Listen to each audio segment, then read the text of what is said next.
السلام عليكم ورحمة الله وبركاته. الحمد لله رب العالمين، والصلاة والسلام على أشرف الأنبياء والمرسلين نبينا وحبيبنا محمد وآله وصحبه أجمعين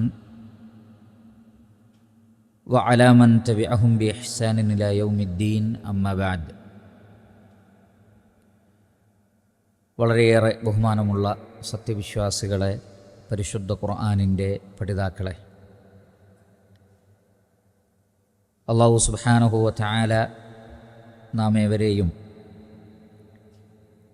പരിശുദ്ധ ഖുർആൻ പഠിക്കുകയും അത് ജീവിതത്തിൽ അമലാക്കുകയും ചെയ്യുന്നവരിൽ ഉൾപ്പെടുത്തി അനുഗ്രഹിക്കുമാറാകട്ടെ.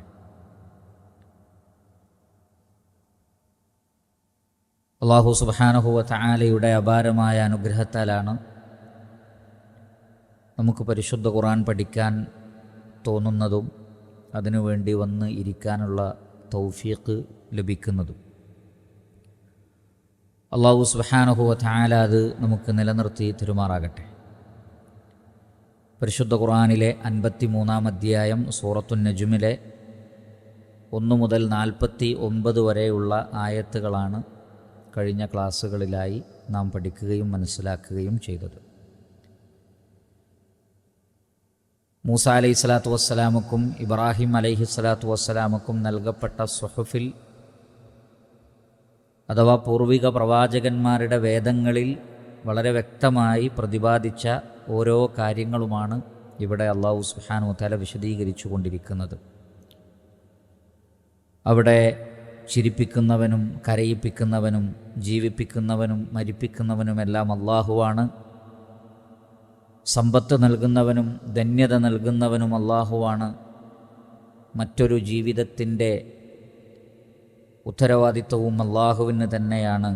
തൃശങ്കു നക്ഷത്രത്തിൻ്റെ ഉടമസ്ഥനും രക്ഷിതാവും അല്ലാഹു തന്നെയാണ് എന്ന് തുടങ്ങിയ കാര്യങ്ങളാണ് വിശദീകരിച്ചു കൊണ്ടിരിക്കുന്നത്. അതിനുശേഷം 50 മുതൽക്ക് അല്ലാഹു എന്താണ് പറയുന്നത് എന്ന് നമുക്ക് പരിശോധിക്കാം.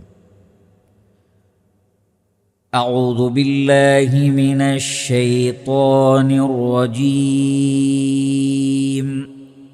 بسم الله الرحمن الرحيم. وأنه أهلك عادا الأولى وثمود فما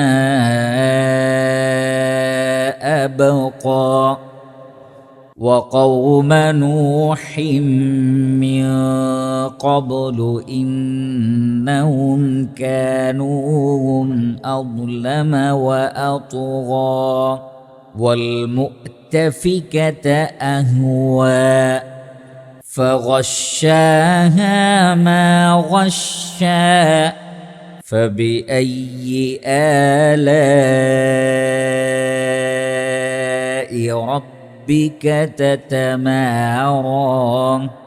هذا نذير من النذر الأولى.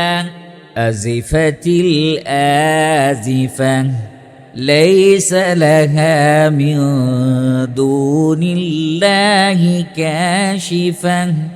أفمن هذا الحديث تعجبون وتضحكون ولا تبكون وأنتم سامدون فاسجدوا لله واعبدوا. അല്ലാഹു സുബ്ഹാനഹു വ തആല അവൻ്റെ ഓരോ പ്രവർത്തനങ്ങളെ സംബന്ധിച്ചുമാണ് നമുക്ക് പറഞ്ഞു തരുന്നത്. അവിടെ അല്ലാഹു പറയുന്നു, വ അന്നഹു, തീർച്ചയായും അല്ലാഹു സുബ്ഹാനഹു വ തആല അഹ്ലക ആദനിൽ ഊല. അഹ്ലക എന്ന് പറഞ്ഞാൽ നശിപ്പിക്കുക. അഹ്ലക യുഹ്ലികു ഇഹ്ലാകൻ. അല്ലാഹു സുബ്ഹാനഹു വ തആല അവൻ അഹ്ലക നശിപ്പിച്ചിരിക്കുന്നു ആദൻ, ആദ് സമൂഹത്തെ. ആദനിൽ ഊല, ആദ്യത്തെ ആദ് സമൂഹത്തെ. അതുകൊണ്ടുള്ള ഉദ്ദേശം വഹും ഖൗമു ഹൂദ്, ഹൂദ് അലൈഹി സ്വലാത്തു വസ്സലാമയുടെ ജനതയാണ് ആദ് സമൂഹം. അവർ അഹ്കാഫിൽ ആയിരുന്നു താമസിച്ചിരുന്നത്. നൂഹു അലൈഹി സ്വലാത്തു വസ്സലാമയുടെ ജനതയ്ക്ക് ശേഷം ഉണ്ടായിട്ടുള്ള മറ്റൊരു വലിയ സമൂഹമാണ് ആദ് ഗോത്രം. അവർ ആദ് ഇബ്നു ഇറം ഇബ്നു സാം ഇബ്നു നൂഹ് അലൈഹി സ്വലാത്തു വസ്സലാമയുടെ മകനായ സാമിൻ്റെ മകനായ ഇറം, ആ ഇറമിൻ്റെ മകനായ ആദ്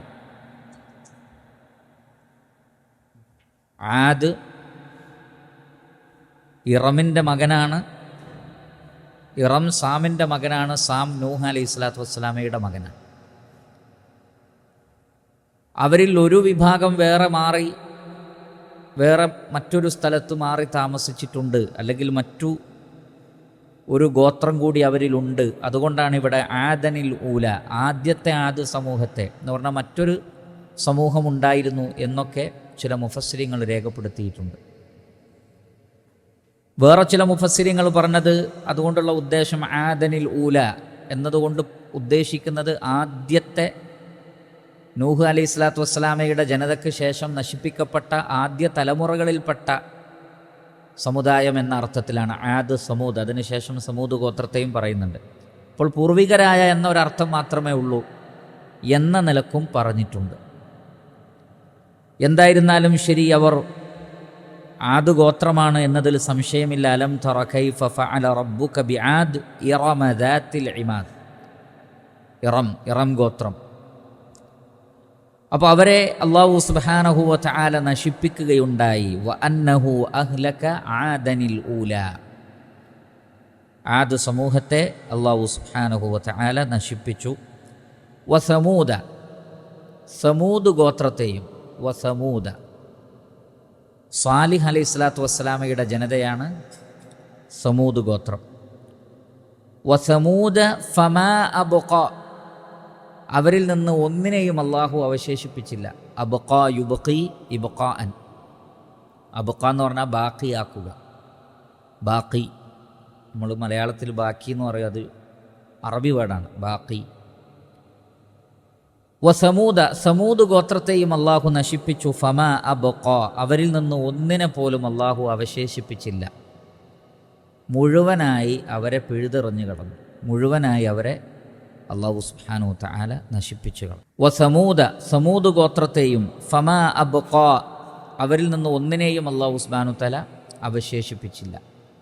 മുഴുവൻ അവരെ, ആ ഗോത്രത്തെ മുച്ചൂടും അള്ളാഹു സുബ്ഹാനഹു വ തആല നശിപ്പിച്ചു കളഞ്ഞു. അതാണ് വസമൂദ ഫമാ അബ്ഖ. വഖൗമ നൂഹിൻ മിൻ ഖബ്ലു, അതിനു മുമ്പ് ഖൗമ നൂഹ് നബിയുടെ ജനതയെയും അല്ലാഹു നശിപ്പിച്ചിട്ടുണ്ട്. വഖൗമ നൂഹിൻ മിൻ ഖബ്ലു ഇന്നഹും, തീർച്ചയായും അവർ, അവർ ആയിരുന്നു, കാനൂഹും അവർ ആയിരുന്നു, അദ്ലമ ഏറ്റവും അധികം ളുൽമ കാണിച്ചവർ. വാലിമിൻ്റെ അതിനേക്കാൾ ഏറ്റവും കൂടുതൽ എന്ന് കാണിക്കാൻ കബീർ അക്ബർ എന്നതുപോലെ വാലിം അദ്ലമ അങ്ങേയറ്റം ളുൽമ കാണിച്ചവരായിരുന്നു. വ അത്വ, അങ്ങേയറ്റം അതിരുവിട്ടവരുമായിരുന്നു. ത്വാഗി എന്ന് പറഞ്ഞാൽ അതിരുവിട്ടവൻ, ത്വഗ എന്ന് പറഞ്ഞാൽ അതിരുവിട്ട് പ്രവർത്തിക്കുക, അത്വഗ എന്ന് പറഞ്ഞാൽ അങ്ങേയറ്റം അതിരുവിട്ട് പ്രവർത്തിച്ചവർ. അപ്പോൾ ആദ് സമൂദ് ഗോത്രത്തിന് മുമ്പ് അവരുടെ പൂർവ്വപിതാവിൽപ്പെട്ട നൂഹ് അലൈഹി സ്വലാത്തു വസ്സലാം, ആ നൂഹ് അലൈഹി സ്വലാത്തു വസ്സലാമയുടെ ജനതയെയും, അതാണ് വഖൗമ നൂഹിൻ മിൻ ഖബ്ലു, ഇവർക്ക് മുമ്പ് നൂഹ് നബിയുടെ ജനതയെയും നാം നശിപ്പിച്ചിട്ടുണ്ട്. ഇന്നഹും കാനൂഹും അദ്ലമ വ അത്വഗ, അവർ അങ്ങേയറ്റം ളുൽമ ചെയ്യുന്നവരും അങ്ങേയറ്റം അതിരുവിട്ടവരുമായിരുന്നു. ഈ ആയത്തിൻ്റെ അടിസ്ഥാനത്തിൽ ചില മുഫസ്സിരീങ്ങൾ പറയുന്നത് ലോകത്തിലെ ഏറ്റവും വലിയ അക്രമം കാണിച്ച ജനത നൂഹ് നബിയുടെ ജനതയാണ്.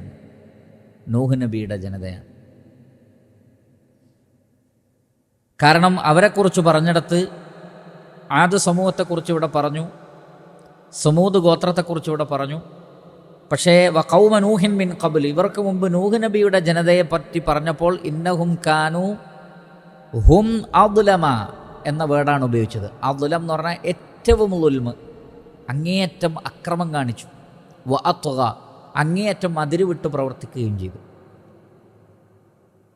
അപ്പോൾ നൂഹ് നബിയുടെ ജനതയാണ് ഏറ്റവും വലിയ അക്രമം കാണിച്ചത്. അങ്ങനെ പറയാൻ ഒരു പക്ഷേ 2 കാരണങ്ങളാണ് പറയപ്പെടുന്നത്. ഒന്നാമത്തത് അക്രമത്തിൻ്റെ സ്വഭാവം വെച്ച്, അതിര് കവിച്ചിലിൻ്റെ സ്വഭാവം വെച്ച് അവർ ഏറ്റവും വലിയ അക്രമികളായിരുന്നു. രണ്ടാമത്തത് മറ്റേതൊരു സമൂഹത്തേക്കാൾ കൂടുതൽ ആയുസ് നൽകപ്പെട്ടത് അവർക്കായിരുന്നു. അതിനനുസരിച്ചുള്ള ഉൽമിലും വർധനവുണ്ടാകും. നൂഹ് അലൈഹി സ്വലാത്തു വസ്സലാം 950 വർഷമാണ് അവരുടെ കൂടെ ജീവിച്ചത് എന്നാണ്. അപ്പോൾ നൂഹ് നബി 950 വർഷം. അപ്പോൾ അക്കാലഘട്ടത്തിലെ ആയുസ് എന്ന് പറയുന്നത് 950, 1000, 1000 സംതിങ്, അങ്ങനെ 1000-ഓടടുത്തും 1000-ൻ്റെ മേലെയും താഴെയായിട്ട് ആയുസ്സായിരുന്നു എന്നാണ്. സഹസ്രാബ്ദം എന്ന് പറയാം, അത്രയും വലിയ ആയുസ്സാണ്. അപ്പം അത്രയും കാലം അവർക്ക് ളുൽമ് ചെയ്യാൻ സമയമുണ്ടായി എന്നർത്ഥം. അപ്പോൾ ആ അർത്ഥത്തിൽ അവർ ളാലിമുകളായിരുന്നു, അങ്ങേയറ്റം അതിക്രമികളായിരുന്നു. ളാലിം എന്ന് പറയുമ്പോൾ ഇവിടെ ആ സമൂഹത്തിനും നൂഹ് നബിക്കും വിശ്വാസികൾക്കും ആ നാട്ടിലും അവർ ളാലിമീങ്ങളായിരുന്നു. അത്വ എന്ന് പറഞ്ഞാൽ അള്ളാഹുവിൻ്റെ നിയമപരിധികളെ ലംഘിക്കുന്നതിലും അവർ മുൻപന്തിയിലായിരുന്നു. ഇപ്പോൾ ളുൽമ് എന്ന് പറയുന്നത് നമുക്കറിയാം, ഷിർക്ക് ഏറ്റവും വലിയ ളുൽമാണ്. അതേസമയത്ത് നാട്ടിൽ ഏറ്റവും വലിയ ളാലിമീങ്ങൾ അവരായിരുന്നു. ഷിർക്കടക്കമുള്ള, ഷിർക്കിൻ്റെ തുടക്കം അവരാണ്. ലോകത്ത് ആരൊക്കെ ഷിർക്ക് ചെയ്യുന്നുണ്ടോ അതിൻ്റെയൊക്കെ ഒരു ഓഹരി അവരിലേക്കാണ്. കാരണം അവരാണ് ആദ്യം തുടങ്ങി വെച്ചത്. നബി സല്ലല്ലാഹു അലൈഹി വസല്ലം പറഞ്ഞിട്ടുണ്ട്, ഒരു തിന്മ ആരാണോ തുടങ്ങി വെച്ചത് അതിനെ ഫോളോ ചെയ്ത് ആരൊക്കെ ആ തിന്മ ചെയ്യുന്നുവോ അവരുടെ ഒക്കെ പാപം തുടക്കം കുറിച്ചവന് ലഭിക്കും. അതുകൊണ്ടാണ് ആദം അലൈഹി സ്വലാത്തു വസ്സലാമയുടെ സന്താന പരമ്പരയിൽ ഹാബീലും കാബീലും, അവരിൽ ഒരാൾ മറ്റൊരാളെ വധിക്കുകയുണ്ടായി. ലോകത്ത് നടക്കുന്ന മുഴുവൻ കൊലപാതകങ്ങളുടെയും ശിക്ഷ ആ തുടക്കം കുറിച്ച ആൾക്കുണ്ടാകുമെന്ന് സഹീഹായ ഹദീസിൽ വന്നിട്ടുണ്ട്. ഇല്ലല്ലദീന താബു, തൗബ ചെയ്തവരൊഴികെ. ഒരാളൊരു തിന്മ ചെയ്തു, ഒരു തെറ്റിന് തുടക്കം കുറിച്ചു, അത് കണ്ട് മറ്റുള്ളവരും ചെയ്യുന്നു. പക്ഷേ ഈ വ്യക്തി തൗബ ചെയ്ത് മടങ്ങിയാൽ പിന്നെ അയാളിലേക്ക് ആ ശിക്ഷ മടങ്ങുകയില്ല. ഒരാൾ തൗബ ചെയ്ത് കഴിഞ്ഞാൽ പിന്നെ ആ തിന്മ അയാളിലേക്ക് മടങ്ങുകയില്ല. അപ്പോൾ അത്രയും വലിയ ളാലിമീങ്ങളും സമൂഹത്തിന് ളുൽമ്, ഏറ്റവും വലിയ ഷിർക്കടക്കമുള്ള തിന്മകൾ, അതോടൊപ്പം അത്വ അതിരുവിട്ട് പ്രവർത്തിക്കുക. അതുകൊണ്ടാണ് 950 വർഷം ദഅവത്ത് നടത്തിയിട്ടും വളരെ വളരെ വളരെ കുറഞ്ഞ ആളുകൾ മാത്രം, വിരലിൽ എണ്ണാവുന്ന ആളുകൾ മാത്രമേ നൂഹ് നബിയിൽ വിശ്വസിച്ചിരുന്നുള്ളൂ. അപ്പോൾ അത്രയും മോശമായ അവസ്ഥയായിരുന്നു അവർക്ക് എന്ന് മനസ്സിലാക്കാം. വൽ മുഅ്തഫികത അഹ്വ, വൽ മുഅ്തഫികത, മുഅ്തഫികത്ത് എന്ന് പറഞ്ഞാൽ കീഴ്മേൽ മറയ്ക്കപ്പെട്ടത് എന്നാണ് അർത്ഥം. ഇഅ്തഫക എന്ന് പറഞ്ഞാൽ ഇഅ്തഫക യഅ്തഫികു ഇഅ്തിഫാകൻ. ഇഅ്തഫക എന്ന് പറഞ്ഞാൽ നേരെ, ഇൻഖലബ വസാറ അഅലാഹു അസ്ഫല എന്നാണ്. ഇൻഖലബ മറയുക, അതിൻ്റെ മേൽഭാഗം താഴെയായിപ്പോയി എന്ന് പറഞ്ഞാൽ കീഴ്മേൽ മറയ്ക്കപ്പെട്ടു. അതിനാണ് ഇഅ്തഫക എന്ന് പറയുന്നത്. ഇഅ്തഫക യഅ്തഫികു ഇഅ്തിഫാകൻ.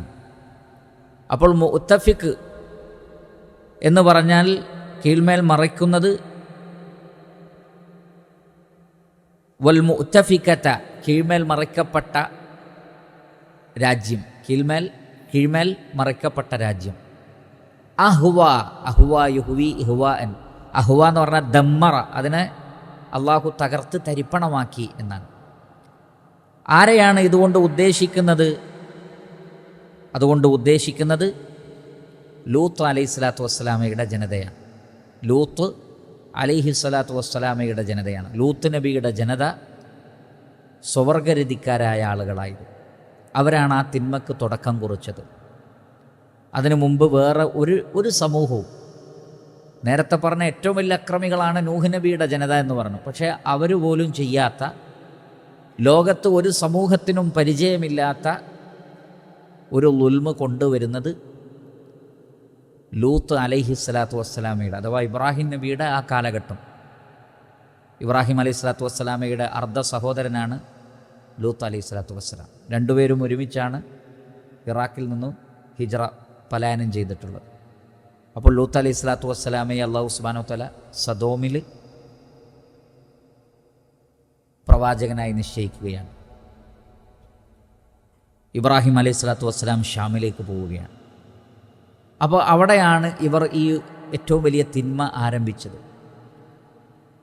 വ്യഭിചാരത്തേക്കാൾ വലിയ കുറ്റമായിരുന്നു അത്. കാരണം അതിൽ രണ്ട് തെറ്റുണ്ട്. ഒന്ന്, അള്ളാഹു നിശ്ചയിച്ച ഫിത്രത്തിന് വിരുദ്ധമായി പ്രവർത്തിക്കുക. രണ്ടാമത്തത് അധർമ്മം പ്രവർത്തിക്കുക. ഈ രണ്ടും അതിലുണ്ടായിരുന്നു. വ്യഭിചാരത്തിൽ തിന്മയാണ് ചെയ്യുന്നത്, പക്ഷേ അത് ഫിത്രത്തിൻ്റെ എതിരല്ല. എന്ന് പറഞ്ഞാൽ അള്ളാഹു നിശ്ചയിച്ച ഇണകളാണ്, പക്ഷേ അവരതിര് വിടുന്നു. അതിനാണ് വ്യഭിചാരം എന്ന് പറയുന്നത്. സ്വർഗ്ഗരതിയിൽ ഈ രണ്ട് വലിയ തിന്മകളുമുണ്ട്. അതുകൊണ്ടാണ് ലോകത്ത് ഒരു സമൂഹത്തെയും അവരെ നശിപ്പിച്ചതുപോലെ അള്ളാഹു നശിപ്പിച്ചിട്ടില്ല എന്നുള്ളത്. വൽ മുഅ്തഫികത അഹ്വ, അവരെ അള്ളാഹു തകർത്ത് തരിപ്പണമാക്കി. അതാണ് തൊട്ടടുത്ത ആയത്തിലും പറയുന്നത്. ഫഗഷാഹ, അപ്പോൾ അതിനെ മൂടി. ഗഷ യുഗഷി തഗ്ഷിയ, ഗഷ എന്ന് പറഞ്ഞാൽ മൂടിക്കളയുക.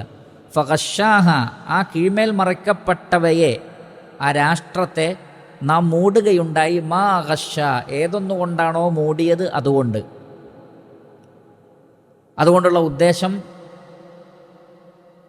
തീ വെച്ച ചൂളയിൽ വെച്ച കല്ലുകൾ കൊണ്ടുള്ള മഴ അവരെ നശിപ്പിച്ചതിന് ശേഷം അവരുടെ മേൽ ഒഴിച്ചു എന്നാണ്. ഒരു തരം ആസിഡ് പോലെയുള്ള മഴയായിരുന്നു അത്. അപ്പോൾ ആദ്യം അവരെ എടുത്തു പൊക്കി ആകാശത്തേക്ക് ഉയർത്തി എന്നാണ്. ചില തഫ്സീറുകളിൽ കാണാം, അങ്ങനെ ആകാശത്തേക്ക് അവരെ ഉയർത്തിയപ്പോൾ അവരുടെ നിലവിളി ശബ്ദം ആകാശലോകത്തുള്ളവർക്ക് കേൾക്കാൻ സാധിച്ചു എന്നാണ്.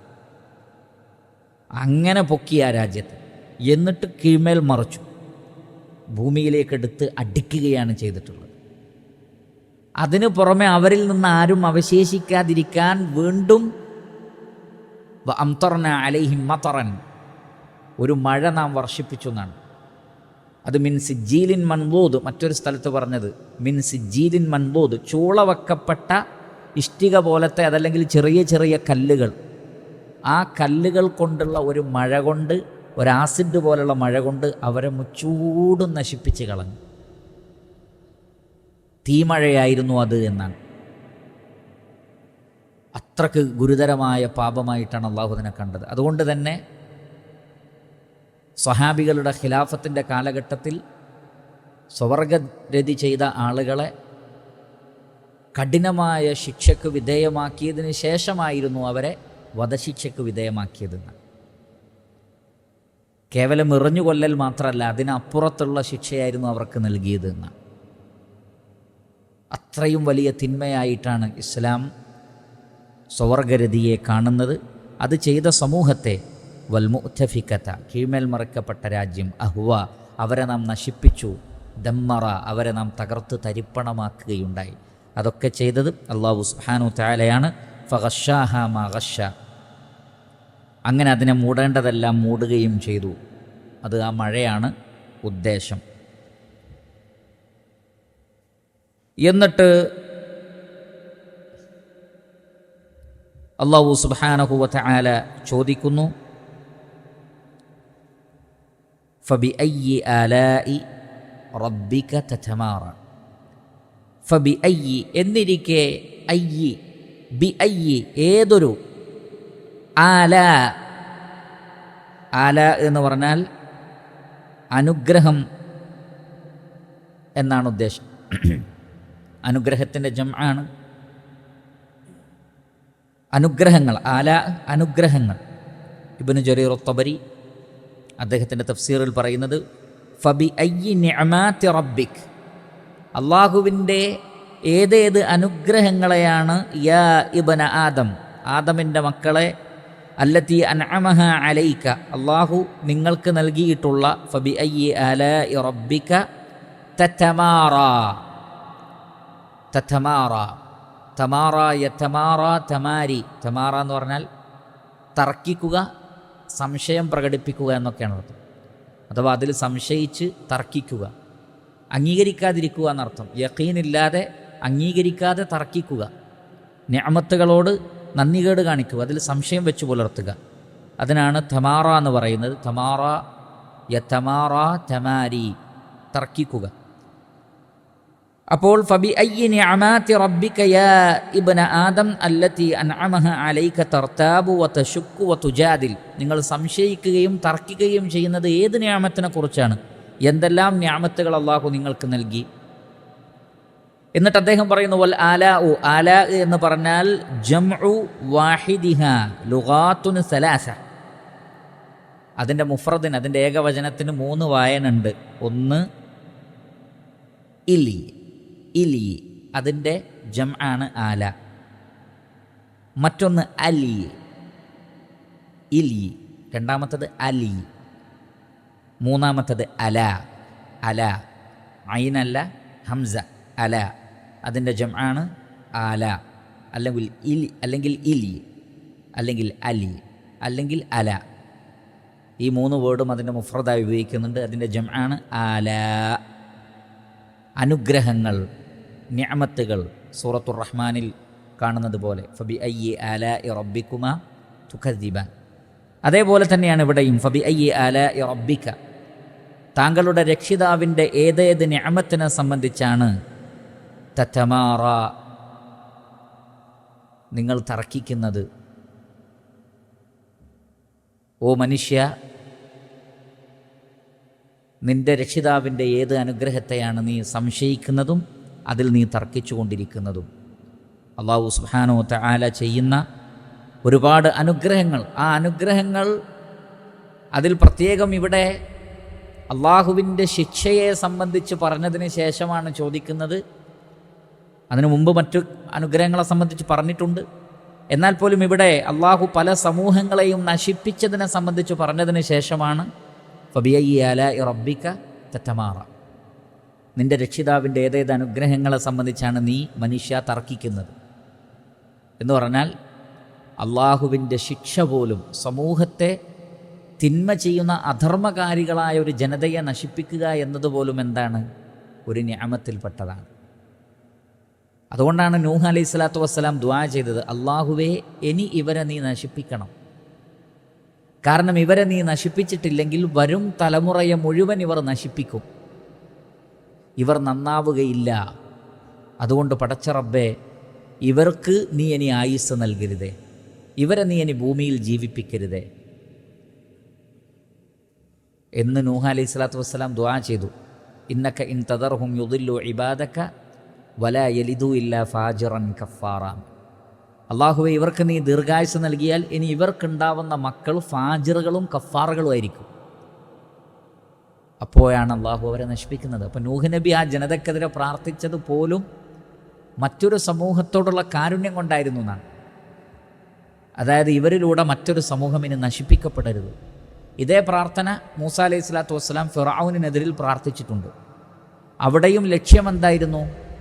ഫിർഔനിനെ ഇനിയും ഇങ്ങനെ വിട്ടാൽ അവനെല്ലാവരെയും വഴികേടിലാക്കി കളയും. അപ്പോൾ അധർമ്മവും തോന്നിവാസവും ചെയ്യുന്ന ഒരു സമൂഹത്തെ നശിപ്പിക്കുന്നത് പോലും ഭൂമിയിൽ അതിലൊരുപാട് നന്മയുണ്ട്. അതുകൊണ്ടാണ് അതും നിഅമത്തിൻ്റെ ഒരു ഭാഗം തന്നെയാണ്. വിശ്വാസികൾക്ക് പ്രത്യേകിച്ചും സത്യനിഷേധികൾ നശിപ്പിക്കപ്പെടുമ്പോൾ അത് വിശ്വാസികളോട് അള്ളാഹു കാണിക്കുന്ന കാരുണ്യവുമാണ്. എന്നിട്ട് അള്ളാഹു സുബ്ഹാനഹു വ തആല പറയുന്നു, ഹാദാ നദീറും മിനൻ നുദുരിൽ ഊല. ഹാദാ നദീറുൻ, ഇത് ഒരു താക്കീതുകാരനാകുന്നു. അഥവാ മുഹമ്മദ് നബി സല്ലല്ലാഹു അലൈഹി വസല്ലം, ഹാദാ നദീറുൻ, ഇതൊരു താക്കീതുകാരനാകുന്നു, അല്ലെങ്കിൽ ഒരു താക്കീതാകുന്നു. മിനൻ നുദുരിൽ ഊല, നദീറിൻ്റെ ജംആണ് നുദുർ. മിനൻ നുദുരി അൽ ഊല, പൂർവകാല താക്കീതുകാരിൽപ്പെട്ട ഒരു താക്കീതുകാരൻ എന്ന് പറഞ്ഞാൽ മുഹമ്മദ് നബി സല്ലല്ലാഹു അലൈഹി വസല്ലമ ഒരു പുതിയ നബിയല്ല എന്നർത്ഥം. ഖുൽ മാ കുൻതു ബിദ്അൻ മിനർ റുസുൽ, ഞാൻ റസൂലുകളിൽ പുതിയ ആളൊന്നുമല്ല, എനിക്ക് ശേഷം ഖദ് ഖലത് മിൻ ഖബ്ലിഹി റുസുൽ, നബി സല്ലല്ലാഹു അലൈഹി വസല്ലമക്ക് മുമ്പും റസൂലുകൾ കഴിഞ്ഞു പോയിട്ടുണ്ട്. നബി സല്ലല്ലാഹു അലൈഹി വസല്ലമ വലാകിർ റസൂലല്ലാഹ് വ ഖാത്തമൻ നബിയീൻ, അള്ളാഹുവിൻ്റെ റസൂലും നബിമാരിൽ അവസാനത്തെ ആളുമാകുന്നു. അപ്പോൾ അവസാനത്തെ നബി, അവസാനത്തെ റസൂലാണ് മുഹമ്മദ് നബി സല്ലല്ലാഹു അലൈഹി വസല്ലം. അപ്പോൾ നബി കൊണ്ടുവന്നത് ഇതൊരു പുതിയതല്ല. ഹാദാ നദീറുൻ, ഇദ്ദേഹം ഒരു താക്കീതുകാരനാകുന്നു. മിനൻ നുദിരിൽ ഊല, പൂർവകാല താക്കീതുകാരിൽപ്പെട്ട എന്ന് പറഞ്ഞാൽ മറ്റു പ്രവാചകന്മാരെ പോലെയുള്ള ഒരു പ്രവാചകനാണ് മുഹമ്മദ് നബി സല്ലല്ലാഹു അലൈഹി വസല്ലം. അതുകൊണ്ട് അദ്ദേഹത്തിൽ വിശ്വസിക്കുക. ഇല്ലെങ്കിൽ പൂർവകാല സമൂഹത്തിന് സംഭവിച്ച ഈ പറയപ്പെട്ടതുപോലുള്ള ശിക്ഷകൾ നിങ്ങൾക്കും വരും. കാരണം അവരും നബിയാണ്. ആ നബിമാരുടെ സമൂഹം നശിപ്പിക്കപ്പെട്ടിട്ടുണ്ടെങ്കിൽ ഇദ്ദേഹവും നബിയാണ്. ഇദ്ദേഹത്തെ നിഷേധിച്ചാൽ നിങ്ങളും നശിപ്പിക്കപ്പെടും. അതുകൊണ്ട് സൂക്ഷിക്കുക, ശ്രദ്ധിക്കുക എന്ന ഒരു താക്കീതും ഇതിലുണ്ട്. ഹാദാ നദീറും മിനൻ നുദിരിൽ ഊല, ഇദ്ദേഹം ആദ്യകാല താക്കീതുകാരിൽപ്പെട്ട ഒരു താക്കീതുകാരൻ, മറ്റു പ്രവാചകന്മാരെ പോലെയുള്ള ഒരു പ്രവാചകനാകുന്നു. അസിഫത്തിൽ ആസിഫ, അസിഫ, അസിഫ എന്ന് പറഞ്ഞാൽ അടുത്തു വരിക, അടുത്തു നിൽക്കുക എന്നൊക്കെയാണ് ആ വാക്കിൻ്റെ അർത്ഥം. അസിഫ യഅ്സഫു അസഫൻ, അസിഫ യഅ്സഫു അസഫൻ, അടുത്തു വരിക. ദനാ വഖറുബ, അടുക്കുക, അടുത്തു വരിക എന്നാണ് ആ വാക്കിൻ്റെ അർത്ഥം. അസിഫത്തിൽ ആസിഫ, ആസിഫ് എന്ന് പറഞ്ഞാൽ അടുത്തു വരുന്നത്. ആസിഫ, ആസിഫത്ത് എന്ന് പറഞ്ഞാൽ സമീപസ്ഥമായത്. ഖിയാമത്ത് നാളിൻ്റെ മറ്റൊരു പേരാണ് ആസിഫത്ത്. ഇസ്മുൻ മിൻ അസ്മാഇ യൗമിൽ ഖിയാമ, ഇസ്മുൻ മിൻ അസ്മാഇ യൗമിൽ ഖിയാമ, ഖിയാമത്ത് നാളിൻ്റെ പേരുകളിൽപ്പെട്ട ഒരു പേരാണ് ആസിഫ, അഥവാ അടുത്ത് ഉള്ളത് എന്നാണ് അതിൻ്റെ അർത്ഥം. ഇഖ്തറബത്തിസ്സാഅ, അന്ത്യസമയം അടുത്തിരിക്കുന്നു. വൻഷഖൽ ഖമർ, ചന്ദ്രൻ പിളരുകയും ചെയ്തിരിക്കുന്നു. അടുത്ത അധ്യായം തുടങ്ങുന്നത് തന്നെ അങ്ങനെയാണ്. സൂറത്തുൽ ഖമർ തുടങ്ങുന്നത് തന്നെ ഇഖ്തറബത്തിസ്സാഅ, അന്ത്യസമയം അടുത്തിരിക്കുന്നു. സൂറത്തുൽ അംബിയാ തുടങ്ങുന്നത് ഇഖ്തറബ ലിന്നാസി ഹിസാബുഹും, മനുഷ്യർക്ക് അവരുടെ വിചാരണ വളരെ അടുത്തെത്തിയിട്ടുണ്ട്. മഹ്ശർ വളരെ അടുത്താണ്. പക്ഷേ വഹും ഫി ഗഫ്ലത്തിൻ മുഅരിദൂൻ, മനുഷ്യരെല്ലാം അശ്രദ്ധയിൽ അങ്ങനെ ജീവിച്ചുകൊണ്ടിരിക്കുകയാണ്, ആരും ശ്രദ്ധിക്കുന്നില്ല എന്ന് അല്ലാഹു സുബ്ഹാനഹു വ തആല പറയാണ്. ഇത് അല്ലാഹു സുബ്ഹാനഹു വ തആല പറയുന്നത് 1400 വർഷങ്ങൾക്ക് മുമ്പ് അള്ളാഹുവിൻ്റെ റസൂലിന് നൽകപ്പെട്ട ഖുർആനിലൂടെയാണ്. അപ്പം നബി സല്ലല്ലാഹു അലൈഹി വസല്ലം പറഞ്ഞ എന്താണ്? ഇഖ്തറബ ലിന്നാസി ഹിസാബുഹും, ജനങ്ങൾക്ക് അവരുടെ വിചാരണ അടുത്തെത്തിയിരിക്കും. ഇന്നഹും യറൗനഹു ബഈദ വനറാഹു ഖരീബ, മനുഷ്യൻ വിചാരിക്കുന്നത് അത് ഒരുപാട് കാലം കഴിഞ്ഞിട്ടാണ്, പക്ഷേ നാം അതിനെ അടുത്തായി കാണുന്നു. ഏതൊരു വരുന്നതും വരുമെന്നുറപ്പുണ്ടെങ്കിൽ അതിലേക്കെത്താനുള്ള കാലദൈർഘ്യം ഒരു ദൈർഘ്യമല്ല എന്നുള്ളതാണ്. അതാണ് അതിലെ തത്വം. ഏതു വരുന്നതും അത് വരുമെന്നുറപ്പുണ്ടെങ്കിൽ അത് വരാനുള്ള കാലതാമസം അതൊരു ദൈർഘ്യമേ അല്ല. കാരണം സമയം ഒരിക്കലും പിറകോട്ട് പോകുന്നില്ല, സമയം മുന്നോട്ട് പോയിക്കൊണ്ടേയിരിക്കുകയാണ്. അതിലേക്കൊരു കാലത്തിലൂടെ പിറകോട്ടൊരു സഞ്ചാരമില്ല, മുന്നോട്ടാണ്. എങ്കിൽ മനുഷ്യനെ സംബന്ധിച്ചിടത്തോളം അവൻ്റെ ഖിയാമത്ത് നാളടുത്തിരിക്കും. അതാണ് അതിലൊരു തഫ്സീർ. അതെത്ര വൈകിയാലും അത് വരും. മറ്റൊരു തഫ്സീർ, ഏതൊരു വ്യക്തിയുടെയും അന്ത്യസമയം എന്ന് പറയുന്നത് അയാളുടെ മരണമാണ്. നബി സല്ലല്ലാഹു അലൈഹി വസല്ലം അത് പ്രത്യേകം പറഞ്ഞിട്ടുണ്ട്. ഖിയാമത്ത് നാൾ എന്നാണ് എന്ന് ചോദിച്ചപ്പോൾ അള്ളാഹുവിൻ്റെ റസൂൽ പറഞ്ഞത് നിൻ്റെ മരണം എന്നാണോ എന്നാണ്. കാരണം ഒരാൾ മരിച്ചു കഴിഞ്ഞാൽ പിന്നെ ഖിയാമത്ത് നാളിലേക്ക് അയാൾ നൂറ്റാണ്ടുകൾ താമസിച്ചാലും അല്ലെങ്കിൽ സഹസ്രാബ്ദങ്ങൾ താമസിച്ചാലും ഖബറിൽ ആ വ്യക്തിക്ക് തോന്നുക ഞാൻ പകലിൻ്റെ 1 മണിക്കൂറേ ഭൂമിയിൽ ഉണ്ടായിട്ടുള്ളൂ എന്നാണ്. ആദം നബിക്കും അത് തന്നെയാണ് തോന്നുക, അല്ലെങ്കിൽ ആദം നബിയുടെ കാലഘട്ടത്തിലുള്ളവർക്കും അത് തന്നെയാണ് തോന്നുക. ഏറ്റവും ലോകാവസാനം നടക്കുന്ന അന്ന് മരിച്ച ആൾക്കും അത് തന്നെയാണ് തോന്നുക. അപ്പോൾ പിന്നെ മരണത്തോടുകൂടി ഒരാളുടെ ഖിയാമത്ത് നാൾ തുടങ്ങുകയായി. മാത്രമല്ല മലക്കുകളെ കാണും. മലക്കുകളെ കാണുന്നത് തന്നെ വളരെ വലിയൊരു അടയാളമായിട്ടാണ് പറയപ്പെട്ടിട്ടുള്ളത്. പിന്നീട് ഖബറിൽ വെച്ച് മലക്കുകളുടെ 2 മലക്കുകളുടെ പ്രത്യേക ചോദ്യം, ആ ചോദ്യത്തിന് ശേഷം നല്ലവർക്ക് സ്വർഗത്തിലെ ഭക്ഷണവും വസ്ത്രവും സ്വർഗത്തിലെ കാഴ്ചകളും നൽകപ്പെടും. അല്ലാത്തവർക്ക് നരകത്തിലെ കാഴ്ചയും അവിടുത്തെ ഭക്ഷണവും വസ്ത്രവും നൽകപ്പെടും. അതുകൊണ്ട് തന്നെ ഖിയാമത്തിൻ്റെ ഒരു ചെറിയ അവസ്ഥ ബർസഖിൽ, ഖബറിൽ വെച്ചുണ്ടാകും. അതുകൊണ്ട് തന്നെ ഒരാളുടെ ഖിയാമത്തിൻ്റെ അകലം എന്ന് പറയുന്നത് അയാളുടെ മരണത്തിൻ്റെ അകലം മാത്രമാണ്. മരണത്തിൻ്റെ അകലമാകട്ടെ എപ്പോൾ സംഭവിക്കുമെന്ന് ഒരാൾക്ക് പോലും ഗ്യാരണ്ടി പറയാൻ പറ്റാത്ത വിധം നമ്മുടെ ചെരുപ്പ് നമ്മുടെ ശരീരത്തോട് എത്രമാത്രം ചേർന്ന് നിൽക്കുന്നുണ്ടോ അതിനേക്കാൾ മരണം നിങ്ങളിലേക്ക് അടുത്തു നിൽക്കുന്നു എന്നാണ്. മരണം നമ്മിലേക്ക് അടുത്തു നിൽക്കുന്നു. അതുകൊണ്ടാണ് ഇവിടെ അസിഫത്തിൽ ആസിഫ, ആ അന്ത്യസമയം അടുത്തിരിക്കുന്നു. ഇവിടെ പ്രധാനമായും അതുകൊണ്ടുള്ള ഉദ്ദേശം ഖിയാമത്ത് നാളാണ്. അസിഫത്തിൽ ആസിഫ, ഇത് ഖിയാമത്ത് നാളിൻ്റെ മറ്റൊരു പേരുമാണ്. ലൈസ ലഹ, അതിനില്ല, മിൻ ദൂനില്ലാഹി, അള്ളാഹുവിന് പുറമെ, കാശിഫ. കശഫ എന്ന് പറഞ്ഞാൽ വെളിവാക്കുക, അതിനെ കൊണ്ടുവരിക, അതിനെ ഇൽഹാർ ചെയ്യുക, അതിനെ കൊണ്ടുവരിക. കശഫ യക്ഷിഫു കശ്ഫൻ, കശഫ യക്ഷിഫു കശ്ഫൻ. കാശിഫ് എന്ന് പറഞ്ഞാൽ അതിനെ കൊണ്ടുവരുന്ന ആൾ, വെളിവാക്കുന്ന ആൾ. ലൈസ ലഹ മിൻ ദൂനില്ലാഹി, അള്ളാഹുവിന് പുറമെ, കാശിഫത്തുൻ, അതിനെ വെളിവാക്കുന്നതൊന്നുമില്ല, അള്ളാഹു അല്ലാതെ വേറെ ആരുമല്ല എന്നർത്ഥം. ഖിയാമത്ത് നാൾ എന്നാണ് എന്ന് പോലും സൃഷ്ടികളിൽ ആർക്കും അറിയില്ല.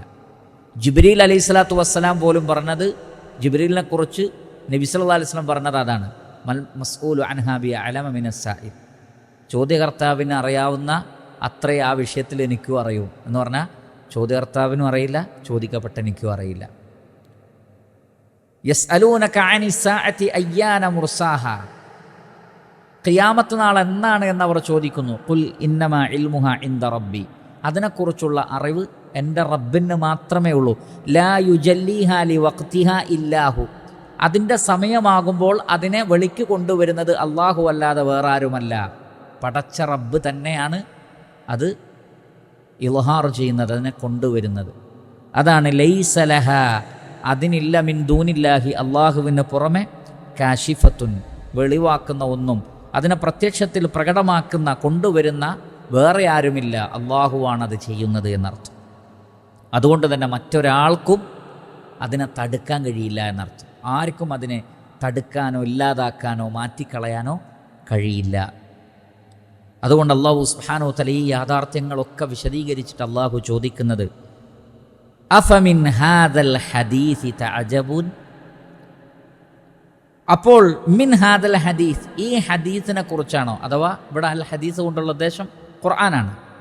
അഫമിൻ ഹാദൽ ഹദീസി, ഈ ഹദീസിനെ സംബന്ധിച്ചാണോ, തഅജബൂൻ, നിങ്ങൾ അത്ഭുതപ്പെടുന്നത്. അജിബ എന്ന് പറഞ്ഞാൽ അത്ഭുതപ്പെടുക. അജിബ യഅജബു അജബൻ, അജിബ യഅജബു അജബൻ, അത്ഭുതപ്പെടുക. അഫമിൻ ഹാദൽ ഹദീസി തഅജബൂൻ, എന്നിരിക്കെ ഈ വൃത്താന്തത്തെക്കുറിച്ചാണോ, ഈ വാർത്തയെക്കുറിച്ചാണോ നിങ്ങൾ അത്ഭുതപ്പെടുന്നത്? മരണാനന്തര ജീവിതത്തെക്കുറിച്ച്, ഖിയാമത്ത് നാളിനെക്കുറിച്ച്, അതേപോലെ തന്നെ അതെല്ലാം ഉൾക്കൊള്ളുന്ന പരിശുദ്ധ ഖുർആനിനെക്കുറിച്ച് നിങ്ങൾ അത്ഭുതപ്പെടുകയാണോ? ഇതുപോലെ ഞങ്ങൾ മുമ്പ് കണ്ടിട്ടില്ല, അല്ലെങ്കിൽ മുഹമ്മദ് നബി സല്ലല്ലാഹു അലൈഹി വസല്ലമ പുതുതായി കൊണ്ടുവന്നതാണ്, അങ്ങനെ തുടങ്ങി പല ന്യായവാദങ്ങളും അവർ പറഞ്ഞു. ഞങ്ങളെപ്പോലുള്ള ഒരു മനുഷ്യനല്ലേ അദ്ദേഹം? അല്ലാഹു സുബ്ഹാനഹു വ തആല ചോദിക്കുന്നു, അഫമിൻ ഹാദൽ ഹദീസി തഅജബൂൻ, നിങ്ങൾ അത്ഭുതപ്പെട്ട് ആശ്ചര്യപ്പെട്ട് നിൽക്കുകയാണോ? വതദ്ഹഖൂൻ, നിങ്ങൾ കളിയാക്കി ചിരിക്കുകയാണോ? വഹിക യദ്ഹഖു വഹ്കൻ വവഹികൻ, വഹിക എന്ന് പറഞ്ഞാൽ ചിരിക്കുക, കളിയാക്കി ചിരിക്കുക. വതദ്ഹഖൂൻ, നിങ്ങൾ ചിരിക്കുകയാണോ? ഖുർആനിനെ, മുഹമ്മദ് നബിയെ, പ്രവാചകൻ കൊണ്ടുവന്ന വാർത്തകളെ സംബന്ധിച്ചൊക്കെ നിങ്ങൾ വതദ്ഹഖൂൻ, നിങ്ങൾ ചിരിക്കുകയാണോ? വലാ തബ്കൂൻ, നിങ്ങൾ കരയാതിരിക്കുകയുമാണോ? ബക്കാ യബ്കി ബുകാഅൻ, ബക്കാ എന്ന് പറഞ്ഞാൽ കരയുക, ബക്കാ യബ്കി ബുകാഅൻ. വലാ തബ്കൂൻ, നിങ്ങൾ കരയാതെ കളിയാക്കി ചിരിക്കുകയാണോ? വഅൻതും സാമിദൂൻ, വഅൻതും സാമിദൂൻ, നിങ്ങൾ സുമൂദ് കാണിക്കുകയാണോ? സാമിദ് എന്ന് പറഞ്ഞാൽ സുമൂദ് കാണിക്കുന്നവൻ. സുമൂദ് എന്ന് പറഞ്ഞാൽ സമദ യസ്മുദു സുമൂദൻ, സമദ യസ്മുദു സുമൂദൻ. സമദ എന്ന് പറഞ്ഞാൽ ഗഫല, അശ്രദ്ധ കാണിക്കുക, പരിഗണിക്കാതിരിക്കുക. അങ്ങോട്ടും ഇങ്ങോട്ടും നോക്കുക, ആകാശത്തേക്ക് നോക്കുക, അതിനൊക്കെ സമത എന്ന് പറയും. അപ്പോൾ നിങ്ങൾ മേൽപോട്ട് നോക്കുകയാണോ, അങ്ങോട്ടും ഇങ്ങോട്ടും നോക്കുകയാണോ, അഥവാ അശ്രദ്ധമായി മുഖം തിരിക്കുകയാണോ? അതാണ് സുമൂദ് കൊണ്ട് ഉദ്ദേശിക്കുന്നത്. സമത യസ്മുദു സുമൂദൻ, അങ്ങനെ ചെയ്യുന്നവനാണ് സാമിദു. അൻതും സാമിദൂൻ, നിങ്ങൾ ഗഫലത്ത് കാണിച്ച്, അശ്രദ്ധ കാണിച്ച്, ഖുർആനിൻ്റെ ഗൗരവം ഉൾക്കൊള്ളാതെ നിങ്ങൾ കളിക്കുകയും ചിരിക്കുകയുമാണോ? നിങ്ങൾ എന്തുകൊണ്ടാണ് കരയാത്തത്? അതുകൊണ്ട് ഫസ്ജുദു, നിങ്ങൾ അള്ളാഹുവിന് സുജൂദ് ചെയ്യുക. സജദ യസ്ജുദു സുജൂദൻ, സജദ എന്ന് പറഞ്ഞാൽ സുജൂദ് ചെയ്യുക. ഭാഷാപരമായി സുജൂദിൻ്റെ അർത്ഥം അങ്ങേയറ്റം വിനയവും താഴ്മയും കാണിക്കുക എന്നുള്ളതാണ്. ആശയപരമായി അതാണെങ്കിൽ അതിൻ്റെ പ്രകട രൂപമാണ് സുജൂദ്.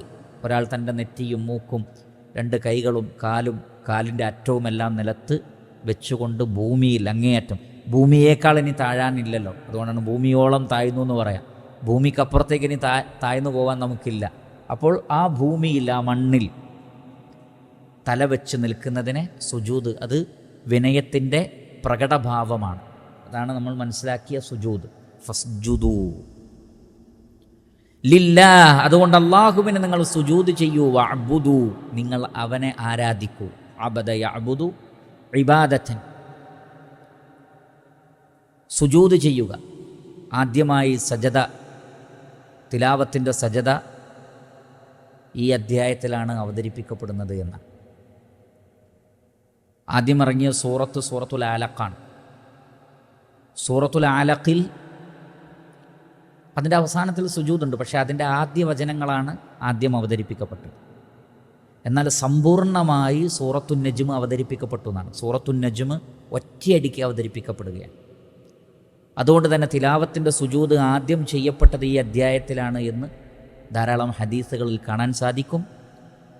നബി സല്ലല്ലാഹു അലൈഹി വസല്ലം ഈ അധ്യായം ഓതിക്കേൾപ്പിച്ചപ്പോൾ അവിടെ ഉണ്ടായിരുന്ന മനുഷ്യരും ജിന്നുകളുമെല്ലാം സുജൂദ് ചെയ്തു എന്നാണ്. ഇതിൻ്റെ ഗാംഭീര്യം കൊണ്ട്, ഈ ചാപ്റ്ററിൻ്റെ ഗാംഭീര്യം കൊണ്ട് അതങ്ങനെ തുടക്കം മുതൽ കേട്ട് വരികയാണെങ്കിൽ സുജൂദ് ചെയ്തു പോകും. ഒരാളൊഴികെ അയാൾ സുജൂദ് ചെയ്തില്ല, പകരം ഒരു പിടി മണ്ണെടുത്ത് നെറ്റിയിൽ വെച്ചു എന്നാണ്. അഹങ്കാരം കൊണ്ട് അയാൾ പിന്നീട് അവിശ്വാസിയായി കൊല്ലപ്പെട്ടു. എന്നാൽ ഇത് ഓതിക്കേൾപ്പിക്കപ്പെട്ടപ്പോൾ അവിടെ സുജൂദ് ചെയ്തവരെല്ലാം പിന്നീട് ഇസ്ലാം സ്വീകരിച്ചു എന്നാണ്. ഇത് ഓതിക്കേൾപ്പിക്കപ്പെട്ട സന്ദർഭത്തിൽ സുജൂദ് ചെയ്തവരെല്ലാം പിന്നീട് ഇസ്ലാം സ്വീകരിച്ചു. പക്ഷേ ഇങ്ങനെ ചെയ്ത വ്യക്തിക്ക്, അയാൾ ആദ്യ തവണ തന്നെ അതിനെ നിഷേധിച്ചപ്പോൾ ആ വ്യക്തി പിന്നീട് അമുസ്ലിമായി കൊണ്ട് തന്നെയാണ് മരണപ്പെട്ടത്. തുടങ്ങിയ രൂപത്തിലുള്ള ധാരാളം റിവായത്തുകൾ, ഹദീസുകൾ നമുക്ക് കാണാൻ സാധിക്കും. അപ്പോൾ ഇവിടെ പരിശുദ്ധ ഖുർആനിനെ സംബന്ധിച്ച് അല്ലാഹു സുബ്ഹാനഹു വ തആല നമുക്ക് മനസ്സിലാക്കി തരികയാണ്. അവിടെ ഞാനും നിങ്ങളും ശ്രദ്ധിക്കേണ്ട ഒരുപാട് കാര്യങ്ങൾ ഇതിലുണ്ട്. അഫമിൻ ഹാദൽ ഹദീസി തഅജബുൻ, എന്നിരിക്കെ ഈ വൃത്താന്തത്തെ സംബന്ധിച്ച് നിങ്ങൾ അത്ഭുതപ്പെടുകയാണോ? പരിശുദ്ധ ഖുർആനിനെ സംബന്ധിച്ച് നമുക്ക് ഇത് അതിന് എതിരായ ആശ്ചര്യത്തെക്കുറിച്ചാണ് പറയുന്നതെങ്കിൽ നമുക്ക് വേണ്ടത് പരിശുദ്ധ ഖുർആനിന് അനുകൂലമായ ആശ്ചര്യമാണ് വിശ്വാസികൾക്ക് വേണ്ടത്. അഫലാ യതദബ്ബറൂനൽ ഖുർആൻ, മനുഷ്യരെ നിങ്ങൾ എന്താണ് ഖുർആനിനെക്കുറിച്ച് ചിന്തിക്കാത്തത് എന്നാണ്. വലൗ കാന മിൻ ഇൻദി ഗൈരില്ലാഹ് ലവജദൂ ഫീഹി ഇഖ്തിലാഫൻ കസീറ, ഇത് അല്ലാഹു അല്ലാത്തവരിൽ നിന്നായിരുന്നെങ്കിൽ നിങ്ങൾക്ക് ഒരുപാട് അഭിപ്രായ വ്യത്യാസങ്ങൾ, ഒരുപാട് വൈരുദ്ധ്യങ്ങൾ ഖുർആനിൽ കാണാമായിരുന്നു. അല്ലാഹു സുബ്ഹാനഹു വ തആല ഖുർആനിനെ പോലെ ഒരു ഖുർആൻ കൊണ്ടുവരാൻ വെല്ലുവിളിക്കുന്നുണ്ട്, ആർക്കും സാധിച്ചിട്ടില്ല. പിന്നെ പറഞ്ഞു ബി അശ്രി സുവരിൻ, 10 സൂറത്ത് കൊണ്ടുവരാൻ പറഞ്ഞു, അതും പറ്റൂല. അവസാനം പറഞ്ഞു ഒരു സൂറത്തെങ്കിലും, ഫഅ്തു ബി സൂറത്തിൻ മിസ്ലിഹി, ഒറ്റയൊന്ന് മതി, ഒറ്റ അധ്യായം. ഖുർആനിൽ ഒരൊറ്റ അധ്യായം എന്ന് പറയുന്ന ആകെ 2 വരിയേ ഉള്ളൂ. 2 വരി തികച്ചില്ല, ഏറ്റവും ചെറിയ അധ്യായം. അങ്ങനെയുള്ളൊരു അധ്യായമെങ്കിലും കൊണ്ടുവരാൻ ഇന്നേ വരെ ലോകത്തിലെ എത്ര വലിയ ബുദ്ധിജീവികളുണ്ടായിട്ടും അവർക്ക് ആർക്കും കഴിഞ്ഞില്ല എന്ന് പറഞ്ഞാൽ അതിനേക്കാൾ വലിയ അത്ഭുതം എന്താണ്? അതുകൊണ്ട് പരിശുദ്ധ ഖുർആൻ അത്ഭുതം തന്നെയാണ്. പക്ഷേ അവരുടെ ആശ്ചര്യം ഇതിന് ഓപ്പോസിറ്റ്, എതിരായ ആശ്ചര്യമായിരുന്നു. പക്ഷേ നാം ഇതിന് ആശ്ചര്യപ്പെടണം. അല്ലാഹുവിൻ്റെ മുഅ്ജിസത്തിൽപ്പെട്ട ഒരു വലിയ മുഅ്ജിസത്താണ് പരിശുദ്ധ ഖുർആൻ. ആ ഖുർആനിൻ്റെ പഠിതാക്കളും ഖുർആൻ ശ്രദ്ധിക്കുന്ന ആളുകളിലും അനിവാര്യമായും ഉണ്ടാവേണ്ട വിഷയമാണ് വതദ്ഹകൂന വലാ തബ്കൂൻ, നിങ്ങൾ ചിരിക്കുകയും കരയാതിരിക്കുകയുമാണോ? അപ്പോൾ ഖുർആനിനെ പരിഹസിച്ച് ചിരിക്കുക, കരയാതിരിക്കുക കാഫിറുകളുടെ, മുനാഫിക്കുകളുടെ സ്വഭാവമാണ്. എന്നാൽ വിശ്വാസികൾ പരിശുദ്ധ ഖുർആനിലെ വചനങ്ങൾ കേട്ടാൽ അവരിലത് തഅ്സീറുണ്ടാക്കുകയും കളിയും ചിരിയും തമാശയുമൊക്കെ അവർ പരമാവധി കുറയ്ക്കുകയും അവർ കൂടുതൽ കരയുകയും ചെയ്യണമെന്ന്. അതാണ് നബി സല്ലല്ലാഹു അലൈഹി വസല്ലം പറഞ്ഞത്, എനിക്കറിയാവുന്നത് നിങ്ങൾക്കറിയാമായിരുന്നെങ്കിൽ നിങ്ങൾ കുറച്ച് ചിരിക്കുകയും കൂടുതൽ കരയുകയും ചെയ്യുമായിരുന്നു. എന്നാൽ നാം വളരെ കൂടുതൽ ചിരിക്കുകയും വളരെ കുറഞ്ഞ അളവിൽ മാത്രം കരയുകയും ചെയ്യുന്നു. നേരെ ഓപ്പോസിറ്റാണ്. നബി സല്ലല്ലാഹു അലൈഹി വസല്ലമയുടെ കരച്ചിൽ, ഖുർആൻ ഓതുമ്പോഴുള്ള കരച്ചിൽ സഹാബികൾ പറഞ്ഞിട്ടുണ്ട്. അതിങ്ങനെ അടുപ്പത്ത് വെച്ച വെള്ളം തിളയ്ക്കുന്നത് പോലെയായിരുന്നു എന്നാണ്. അബൂബക്കർ സിദ്ദീഖ് റളിയല്ലാഹു അൻഹുവിൻ്റെ കരച്ചിലിൻ്റെ ആധിക്യം കൊണ്ടാണ് ആയിഷ റളിയല്ലാഹു അൻഹ പറഞ്ഞത് അദ്ദേഹത്തെ ഇമാമായി നിർത്തരുത്. ഉമർ ഖത്താബ് റളിയല്ലാഹു അൻഹു നമസ്കാരത്തിൽ കരഞ്ഞാൽ പള്ളിയിലെ ഏറ്റവും പിറകിലെ സഫിൽ വരെ അത് കേൾക്കാമായിരുന്നു. യഥാർത്ഥ വിശ്വാസികളെക്കുറിച്ച് പറയുന്നിടത്ത് അല്ലാഹു സുബ്ഹാനഹു വ തആല പറഞ്ഞത്, ഖുർആൻ ഓതുന്നത് കണ്ടാൽ ഖറൂ സുജ്ജദൻ വ ബുക്കിയ, കരഞ്ഞുകൊണ്ട് സുജൂദിൽ വീഴുന്നതാണ്. അപ്പോൾ പരിശുദ്ധ ഖുർആൻ പാരായണം ചെയ്യുമ്പോഴും മറ്റും നമ്മുടെ മനസ്സിന് മാറ്റമുണ്ടാകുന്നതിൻ്റെ അടയാളമാണ് കണ്ണിൽ നിന്ന് കണ്ണുനീര് വരിക എന്നുള്ളത്. അതുകൊണ്ട് ആ ഒരു സ്വഭാവമുള്ള ആളുകളായി, ഖുർആൻ കൊണ്ട് തഅ്സീർ ഉണ്ടാക്കുന്ന ആളുകളായി നമ്മൾ മാറണം. കളിച്ചിരിയും തമാശയും ഖുർആനിൻ്റെ പഠിതാക്കൾ കുറയ്ക്കുകയും വേണം. അബ്ദുല്ലാഹ് ഇബ്നു മസ്ഊദ് റളിയല്ലാഹു അൻഹു പറഞ്ഞിട്ടുണ്ട്, ഒരു ഖുർആൻ പഠിക്കുന്ന ആളും അല്ലാത്ത ആളും തമ്മിലുള്ള വ്യത്യാസം അവരുടെ രാത്രികളിലും അവരുടെ പകലുകളിലും നിങ്ങൾക്ക് മനസ്സിലാക്കാം. ഖുർആൻ പഠിക്കുന്ന ഒരാളുടെ രാത്രിയും ഖുർആനിൽ അറിവില്ലാത്ത ഒരാളുടെ രാത്രിയും ഒരുപോലെയല്ല. മറിച്ച് ഖിയാമുൽ ലൈൽ കൊണ്ടും തഹജ്ജുദ് കൊണ്ടും വ്യത്യാസം ഉണ്ടാവും. ഖുർആനിൻ്റെ ഒരു പഠിതാവിൻ്റെ പകലും അല്ലാത്തൊരാളുടെ പകലും ഒരുപോലെയല്ല. കാരണം അവർ അധിക ദിവസങ്ങളിലും നോമ്പ് നോൽക്കും. ഖുർആനിൻ്റെ പഠിതാവും അല്ലാത്തവരും തമ്മിലുള്ള വ്യത്യാസം, കളിചിരികൾ ഖുർആൻ പഠിക്കാത്തവരിൽ കൂടുമ്പോൾ കളിചിരികൾ ഖുർആൻ പഠിക്കുന്നവരിൽ കുറയും. ഇതൊക്കെ അബ്ദുല്ലാഹ് ഇബ്നു മസ്ഊദ് റളിയല്ലാഹു അൻഹു പറഞ്ഞ വ്യത്യാസങ്ങളാണ്. അത്തരം വ്യത്യാസങ്ങൾ നമ്മളിൽ ഉണ്ടോ എന്ന് ഞാനും നിങ്ങളും പരിശോധിക്കേണ്ടതാണ്. വ അൻതും സാമിദൂൻ, നിങ്ങൾ അശ്രദ്ധ കാണിക്കുന്നു. ഇവിടെ യമനി ഭാഷയിൽ സമത എന്ന വാക്കിൻ്റെ അർത്ഥം പാട്ടുപാടുക എന്നാണ്. ഇബ്നു അബ്ബാസ് റളിയല്ലാഹു അൻഹുവിൽ നിന്ന് വാൻതും സാമിദൂൻ എന്ന വിഷയത്തിൽ ഒന്നിലധികം റിവായത്തുകളിൽ നിങ്ങൾ പാട്ടുപാടുകയാണോ എന്ന് ചോദിക്കുന്നുണ്ട്. കാരണം ഖുർആനിൻ്റെ ഓപ്പോസിറ്റായി എപ്പോഴും ഖിന ഉണ്ടായിരുന്നു എന്നാണ്, പാട്ട്. നബിയുടെ കാലഘട്ടത്തിൽ ഖുർആനിനെ, അതിൻ്റെ അസറിനെ ഇല്ലാതെയാക്കാൻ നബി ഖുർആൻ ഓതുന്നിടത്തിലൂടെ ഇവർ പാട്ടുപാടി നടക്കുമായിരുന്നു. കവിതകളും പാട്ടും, ഒരു ബഹളം ഉണ്ടാക്കുക, ഒച്ച ഉണ്ടാക്കുക, സംഗീതം. അതുകൊണ്ടാണ് അബ്ദുല്ലാഹ് ഇബ്നു മസ്ഊദ് റളിയല്ലാഹു അൻഹു പറഞ്ഞത്, പാട്ടും ഖുർആനും ഒരാളുടെ ഹൃദയത്തിൽ ഒരുമിച്ച് നിൽക്കൂല, ഏതെങ്കിലും ഒന്നേ നിൽക്കൂ. ഒരാൾ സംഗീതത്തിനും മ്യൂസിക്കിന് എത്ര പ്രാധാന്യം കൊടുക്കുന്നുവോ അത്ര കണ്ട് ഖുർആനിൻ്റെ ലദ്ദത്ത്, ഖുർആനിനോടുള്ള ആ ഒരു ഇഷ്ടം, ഖുർആൻ പാരായണം ചെയ്യാനുള്ളൊരു മധുരം അയാളുടെ മനസ്സിൽ നിന്ന് ഇല്ലാതെ പോകും.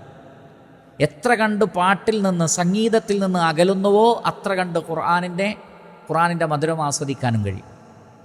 വമിനന്നാസി മൻ യശ്തരി ലഹുവൽ ഹദീസി ലിയുദില്ല അൻ സബീലില്ലാഹ് ബിഗൈരി ഇൽമിൻ, ഒരറിവുമില്ലാതെ ലഹുവുൽ ഹദീസ് വില കൊടുത്ത് വാങ്ങുന്ന ആളുകളുണ്ട്. വയത്തഹിദ ഉസ്വ, ഖുർആൻ അവർ തമാശാക്കുകയും ചെയ്യുന്നു. അവിടെ ലഹുവുൽ ഹദീസ് അബ്ദുല്ലാഹ് ഇബ്നു മസ്ഊദ് ആണയിട്ട് പറയാണ്, സ്വഹീഹായ സനദാണ്. അദ്ദേഹം ആണയിട്ട് പറയാണ്, എൻ്റെ ആത്മാവ് ഏതൊരു റബ്ബിൻ്റെ കൈകളിലാണോ ആ റബ്ബ് തന്നെയാണ് സത്യം. ഇവിടെ പറഞ്ഞ ലഹുവുൽ ഹദീസ് ഹുവൽ ഗിനാ, ഹുവൽ ഗിനാ, ഹുവൽ ഗിനാ, അത് മ്യൂസിക്കാണ്, പാട്ടാണ്. കാരണം സംഗീതം, പാട്ട്, അത് ഖുർആനിനെ ഇല്ലാതെയാക്കാൻ വേണ്ടി അവർ അന്നെടുത്ത ആയുധമാണ്. ഇന്നും അതിൻ്റെ വക്താക്കൾ ഖുർആനിൽ നിന്ന് പുറംതിരിഞ്ഞ് നിൽക്കുന്നത് കാണാം. മ്യൂസിക്കും ഖുർആനും ഒരുമിച്ച് നിൽക്കുകയില്ല. അതുകൊണ്ടാണ് ഖുർആനിൻ്റെ അസറില്ലാതെ ചിരിക്കുകയും കരയാതിരിക്കുകയും ചെയ്യുന്ന ആളുകൾ. ഈ അസറില്ലാതെ പോകാനുള്ള ഒരു കാരണം അധികരിച്ച മ്യൂസിക്കിനോടുള്ള താല്പര്യമാണ്. അതാണ് അൻതും സാമിദൂൻ, നിങ്ങൾ ലഹുവ് കാണിക്കുന്നു, അശ്രദ്ധ കാണിക്കുന്നു, നിങ്ങൾ പാട്ടുപാടുന്നു, പാട്ടുകൾക്കും മറ്റു കാവ്യങ്ങൾക്കും നിങ്ങൾ പ്രാധാന്യം കൊടുക്കുന്നു. അതുകൊണ്ട് തന്നെ ഖുർആനിൻ്റെ അസർ നമ്മിലില്ല. വിശ്വാസികളായ ആളുകൾക്ക് പോലും ഖുർആൻ കേൾക്കുമ്പോൾ ഖുർആൻ കേൾക്കാൻ ഒരു താല്പര്യമില്ലാതിരിക്കുന്നു. ഖുർആൻ കേൾക്കുമ്പോൾ കരച്ചിൽ വരാതിരിക്കുന്നതൊക്കെ പലപ്പോഴും മ്യൂസിക്കിൻ്റെ ആധിക്യമാണ് എന്ന് മനസ്സിലാക്കുക. അള്ളാഹു നാം ഏവരെയും കാത്തുരക്ഷിക്കുമാറാകട്ടെ. ശേഷം അള്ളാഹു പറയുന്നത് ഫസ്ജുദു ലില്ലാഹി വഅബ്ദു, നിങ്ങൾ അള്ളാഹുവിന് സുജൂദ് ചെയ്യുകയും അവന് മാത്രം ഇബാദത്ത് ചെയ്യുകയും ചെയ്യണം. അങ്ങേയറ്റത്തെ ഖുദൂഉം തദല്ലുലും അള്ളാഹുവിന് നൽകി അവൻ്റെ തൗഹീദ് അംഗീകരിച്ച് അവൻ്റെ ഏകത്വം അംഗീകരിച്ച് അവനിൽ പങ്കു ചേർക്കാതെ അവന് വിനയപ്പെട്ടുകൊണ്ട് ജീവിക്കണമെന്നാണ് അള്ളാഹു സുബ്ഹാനഹു വ തആല ആവശ്യപ്പെടുന്നത്. ആ നിലക്ക് ജീവിക്കുവാനും മരിച്ചു പോകുവാനുമുള്ള തൗഫീഖ് അള്ളാഹു സുബ്ഹാനഹു വ തആല നമുക്ക് പ്രദാനം ചെയ്യട്ടെ. വസല്ലല്ലാഹു വസല്ലമ അലാ ഖൈരി ഖൽഖിഹി മുഹമ്മദിൻ വആലിഹി വസഹ്ബിഹി അജ്മഈൻ വൽഹംദുലില്ലാഹി റബ്ബിൽ ആലമീൻ. സുബ്ഹാനകല്ലാഹുമ്മ വബിഹംദിക അഷ്ഹദു അൻ ലാ ഇലാഹ ഇല്ലാ അൻത അസ്തഗ്ഫിറുക വഅതൂബു ഇലൈക്.